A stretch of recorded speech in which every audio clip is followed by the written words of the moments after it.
This is Erica Dawn Guthrie. She is my niece.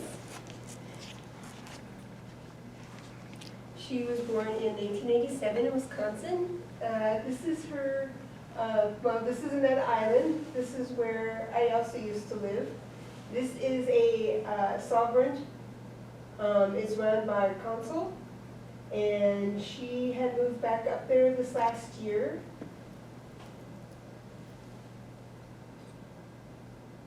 They are a Tsimshian clan from most of Alaska and I believe some out of Canada. Jack Hudson was actually my native arts teacher when I was in high school. His son now has taken over the arts program. That is a required course. John Hudson Jr. I think Jack actually died, I believe, a few years ago. And this is a little interview that they did.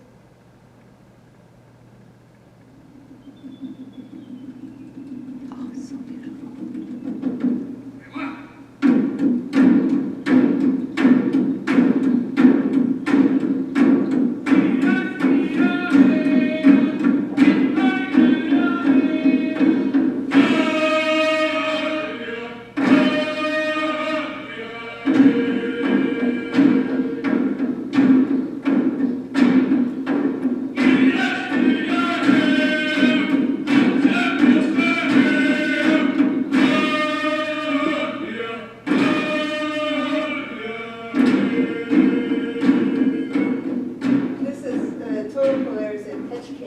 Alaska, which is about 15 miles south of Metlakatla.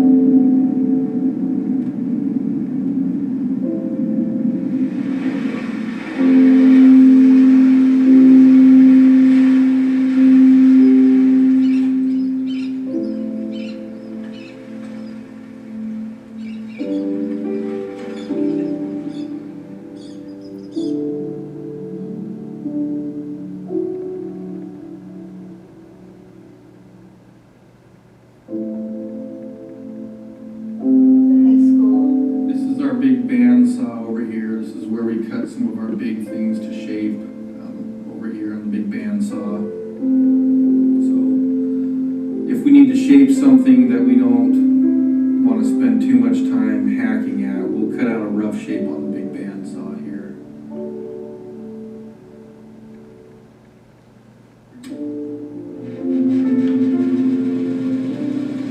There was an old sawmill in town, and when the sawmill closed up and left town, they had all these big giant bandsaw blades that nobody knew what to do with. And my dad figured out that you could take those old bandsaw blades and turn them into knife blades. So this is where we learned to make our tools.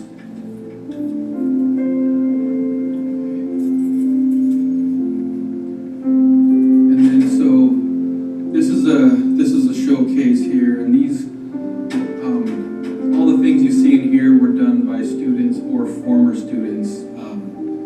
The school purchased these things from students in the community and artists in the community. That thing where the art got taken away, it happened to everybody, you know, not just here, but Metlakatla. This community really embraced bringing it back. There was a time when culture and heritage of our Tsimshian people, we weren't allowed to practice or to participate, and we didn't have a lot of knowledge of how to even do that. We grew up and fearful of speaking our own language or being punished if we spoke our own language. And now this would be, you know, in the 40s and 50s when assimilation, the policy of the United States government was assimilation. But I don't think they did a good job of doing it because a lot of us came back and said, no, our culture is significant and has a lot to offer. In this case here, these are both done by former student Tom Booth Jr. And this is depicting a raven, and this one here is depicting an eagle. And oftentimes they're depicted together, and here in Metlakatla we refer to an eagle and a raven as lovebirds. And that was My name is John Hudson. I have taken over recently the Northern Northwest Coast Native Art Program here at the Annette Island School District in Metlakatla. Art is a fantastic way to learn about anybody's culture, because if you dive into the reasons why the art was produced, how it was used, all those things give you a very reflective look on what the culture was and is. For 37 years, my father, Jack Hudson, or John Hudson Jr., has taught this program, and he's had tremendous support from the community and from the school board. That's my niece. Oh,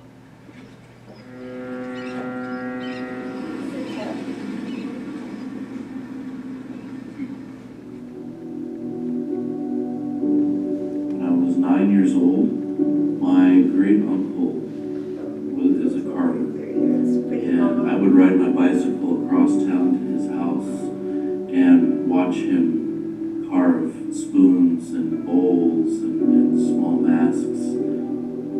He'd occasionally let I was taught by Jack for 2 years, I think, and he always had a system of, he had a lot of steps in order to work up to carving and all of that. Well, everybody, when they come into the program, has to learn about ovoids and U-shapes and how shapes fit together, and a lot of the time the meaning of, some of the things you put together, like an eagle or a raven or other clouds.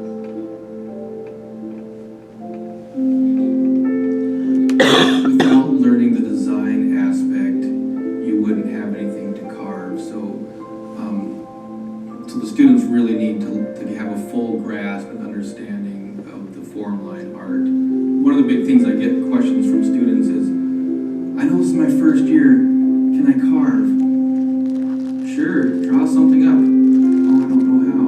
Okay, well then we better start there, because if you can't draw or design something, then you don't have anything to carve. So that's the big part of it, is the designing. And some students pick up design, it comes really easy to them, and some of them it takes a little longer.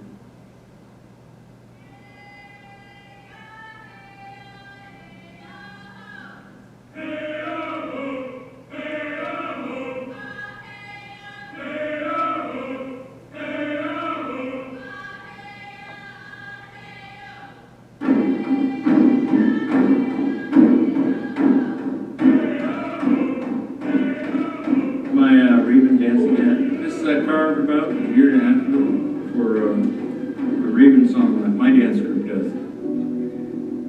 This village has more artists that are skilled that can do this than anywhere else that I know of. And it's mainly I attribute it to Jack Hudson's class, now John Hudson's class, because they have the skills. It's just a matter of having the time to do it. We have a program here called the School to Work program, and this year we did individual killer whale fins, and we put them on a stand. My job right now is to keep training artists and to keep teaching them so that they can be out in the community and know what to do, and that they can train other people. And I see that.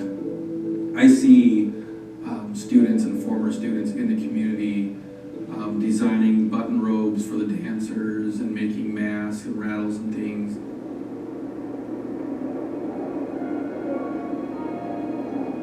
The Tlingit Haida and Tsimshian people have a spiritual relationship to the land, and we define that as our core cultural values. What are the main cultural values that make us distinct from other people? So it's really important that our culture be maintained, and not just the value itself, but also the practice of it. They're there because they're proud. They're not there because they have to be there. They're there because they want to be there. And it's evolving slowly. I see it growing with the times, and I see it becoming more and more prevalent. It's good to be part of it. This is where we always feel connected.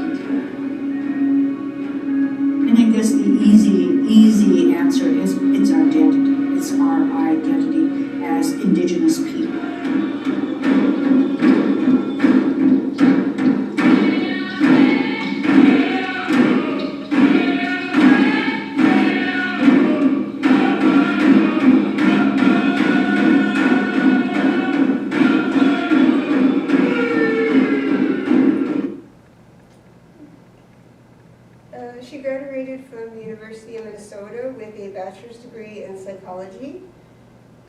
She returned after she had graduated. This is one of the artwork that she did, was the whale clan. It was the beginning processes of it. And there's the finish. The eagle clan, early processes of it. And there's the finished artwork. It's actually hanging up in my mother's living room. This is an adoption pal that she did. You'll see that the one that she was carving in the video. This is the finishing product. She did sell some pieces down in Washington that actually sold. One sold actually for over $2,000. She now works with a doctor. She works with children in her community, ones that have been abused, neglected, sexually abused. She uses her artwork in order to help to open them up, to make a connection with them, and that they just felt that sending it to them. That totem pole went up actually probably maybe about a year to 2 years ago. That's one of Hudson's totem poles. Awesome.